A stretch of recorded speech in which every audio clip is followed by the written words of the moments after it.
You're buying a home, congratulations. Now you've got some debt that you're still carrying out there.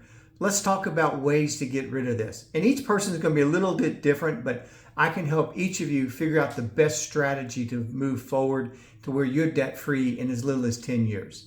Number one, don't put as much money down. Put the minimum amount down on the house that you're looking to purchase.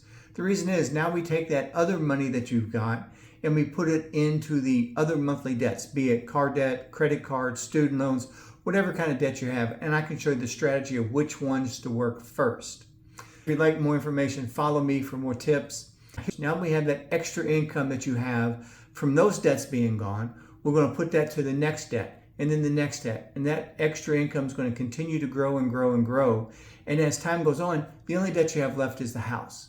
Now with that, we're going to take that amount and start putting that to the principal reduction every month.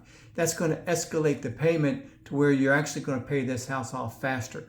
On average, I'm seeing people taking maybe about 10 years to be able to get this paid off. You could be faster, you could be slower, but this is the way to get totally debt-free in the fastest amount of time.